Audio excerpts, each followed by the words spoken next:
appreciate that they have a heavy duty. Mr. Speaker, considering this is the final fifth session, second final fifth session before we go to the general elections, I want to appeal to them that in future, as the Senate Business Committee, to ensure the fast track that we settle in as soon as practicably possible. Chair, Speaker, we want the chamber to be reconfigured properly, Chair, in terms of sound, and ensure that the effectiveness and running of the House is kept, Mr. Speaker. Mr. Speaker, the SBC also should find out for us why is it that we are on recess. Demolitions and repairs must always happen. Finally, Chair, on the SBC, I want to appeal to the Senate Business Committee. Under Article 125, 124 of the Constitution, the reconstitution of committees, the invitation of witnesses before the Senate, Mr. Speaker, must and should follow the Constitution. What we are saying is the Senate Business Committee must assist us in rescheduling some of these reports, in ensuring that they compliance in attendance of committee meetings, Mr. Speaker, so that we can ensure, because, Mr. Speaker, whenever we are outside there, many people question what is the role of the Senate. What is the Senate doing? Our greatest business, Mr. Speaker, and my colleague senators, is to ensure all the funds and resources that we devolve to our counties should and must be accounted for. It is not a favor, it is not a privilege, Mr. Speaker, it is a constitutional obligation, Mr. Speaker. And anybody who does not want to account for public money, they should resign from offices, Mr. Speaker. It is not a favor that we are, and Mr. Speaker, it is a clear violation of Chapter 6 and Article 10 on national values and principles of good governance.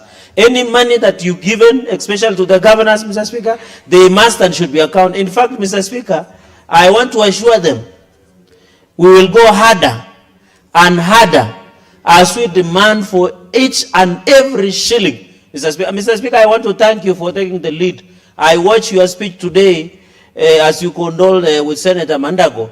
And you said, what is it that to come and account? If we gave you 10 shillings, what is it that? Mr. Speaker, I have seen also your statement, and I must celebrate you for providing leadership when this country needs, Mr. Speaker. We will not, and I want to confirm before the floor of the House and request you speak, we will not sit with anybody, including Council of Governors who have done to professional gossip. We will not. We will only sit and discuss, Mr. Speaker, on how we can ensure that devolution works. We push for increment of 450 billion. We ensure that those functions that have been clawed back are devolved.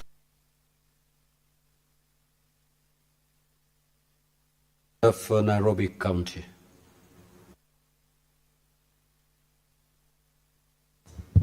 Yeah, Honorable Speaker, thank you for the opportunity. First, I want to support the committee, the names that have been proposed to join the House Business Committee. It is a committee that I have served on. I served on that committee for 2 sessions, and I know the critical role that it plays in scheduling business for this House. Honorable Speaker, the reason why we wanted you to allow us brief comments is so that the country knows how committees of this House are constituted. The committees of this House are put together by the House itself, not by busybodies sitting somewhere and saying Sifuna cannot be a member of the House Business Committee. Honorable Speaker, that mandate is securely the mandate of this House to determine which committees sits, who sits on which committees. I was taken aghast, Honorable Speaker, just like the majority leader and the others, to hear an entity that has no affiliation at all with the Senate. We are not an appendage of the Council of Governors, suggesting that we should reconstitute some of our committees. Honorable Speaker, I want to give this House background of all this drama that you are hearing. Honorable Speaker, we have a deadline of 31st of March as the Public Accounts Committee to consider all reports. We went to the extent of using resources for this House to publish a list and an invitation to all the county entities to come and appear before us so that they can account for the money that we gave them. Honorable Speaker, when people come before that committee, they are expected to be asked questions and they have to have the right answers. Would you believe it, Honorable Speaker? A county entity comes to the Senate Public Accounts Committee and tells us that the money we have given them for building industrial parks, somebody took 10 million from that kitty and went and held a border event. Then they say we are embarrassing them. Honorable Speaker, Bungoma County came to the Senate Public Accounts Committee and told us that there was somebody who took 4 million shillings to finance our Christmas tree lighting. Speaker, and we are expected to just paper over such issues. Another one came and told us they spent 5 million shillings in Vihiga County for housewarming after for the speaker's house. And then they come and complain and say that we are embarrassing them, that we are harassing them. Honorable Speaker, we have had governors who have appeared before our committees, and they have shown up with respect. Nyandarua governor came to the committee the other day, and he said he had an engagement at 12. We release him early. We did so. Honorable Speaker, the governor of Narok was before us today. He has come with very meticulous paperwork. You can follow annexures. He tells you this is where that annexure is. These are the photos. Some people come to that committee, they don't even know their own documents. They run away from their documents. The governor of Tarakaniti brought documents to us, and when he was asked to read those documents, he said he had left his glasses at home and he could not read the documents because he was embarrassed. His own documents are embarrassing. So, Honorable Speaker, I want to thank you, and I want to thank the chair of the Public Accounts Committee for standing firm. And I have made this call this morning. Honorable Speaker, I have trust in all the 67 members of this House to...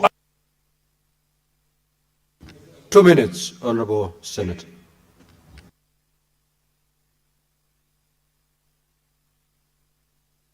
Thank you, Honorable Speaker. Just to wind up, all of us who are elected to this House have a responsibility to defend devolution in the counties. We all took the same oath. Even if you pick another set of senators, there is no senator here who will ignore you spending 4 million shillings on Christmas trees. It is not possible. If you... For 2 months, Mr. Speaker, non-stop. And every morning, Mr. Speaker, my compound is full of school children who passed exams and they can't go to school because they have no money. Mr. Speaker, that is a serious people's agenda, and when challenged, the ministry has told the country that almost 500,000 children are not accounted for. Mr. Speaker, we cannot be proud of this country if us as leadership we are not ensuring that our children are not progressing in school. That a statement was made from a responsible office, Mr. Speaker, that people should take their children to school even with the old uniform of the primary school or civilian uniform, is to assume that the only reason why they are not going to school is uniform. They're not going to school because they don't have money, Mr. Speaker. They don't go to school, Mr. Speaker, because they don't have books. They don't go to school, Mr. Speaker, for many reasons. We have to think about children of parents like what your parents were before you became who you are.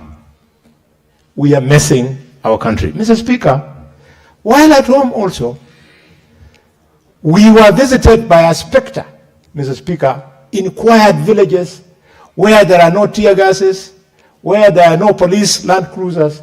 We are visited and shootings were taking place because they want to internally displace the people of Ikolomani because we sit on gold, Mr. Speaker. Mr. Speaker, they have gone further.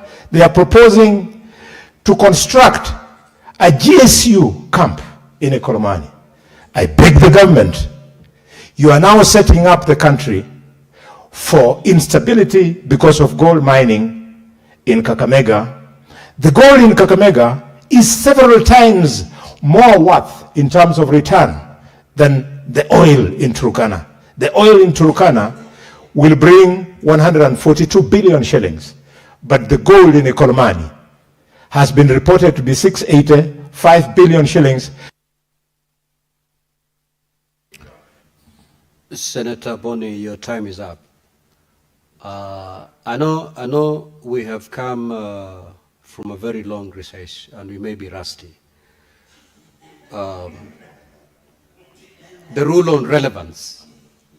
If you had your colleagues, they were addressing the motion as drafted. Your contribution, 90% of it, is irrelevant to this motion. So I don't think I need to give you an extra minute. Senator Wambua.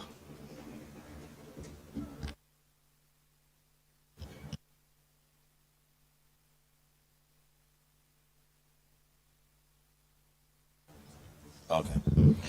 Thank you, Mr. Speaker. Mr. Speaker, I also want to join you and the leadership of the House, the majority and the minority, to welcome our colleagues back after a long recess and thank God for good health and for the gift of life.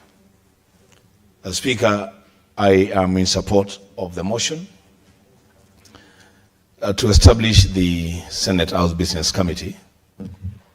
And Mr. Speaker, as has been said by my colleagues, it is my expectation, legitimately so, that this committee shall give priority to matters that affect the common mwananchi, the ordinary citizen.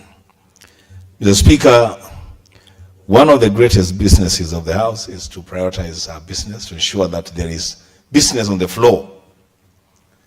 Mr. Speaker, before this committee is set up, there is already a threat to the functions of the committee. An amorphous body that is alien to the Senate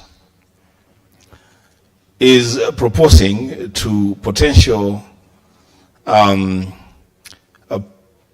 that are supposed to appear before committees of Parliament and telling them not to appear before the Senate. Mr. Speaker, I want to go on record with my colleagues and say that the Council of Governors does not, and I repeat, does not appear before the Senate oversight committees. It is individual governors who appear. Accountability, Mr. Speaker, is personal. It's not corporate.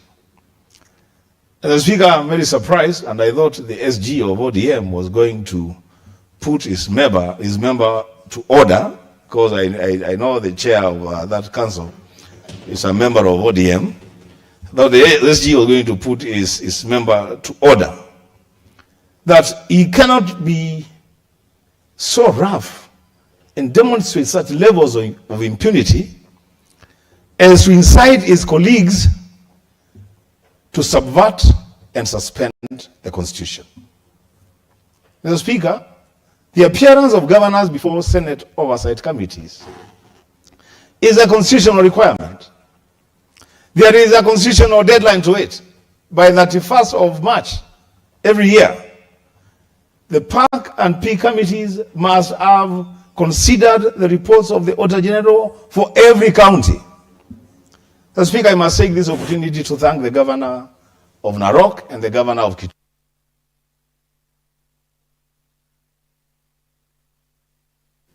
1 minute.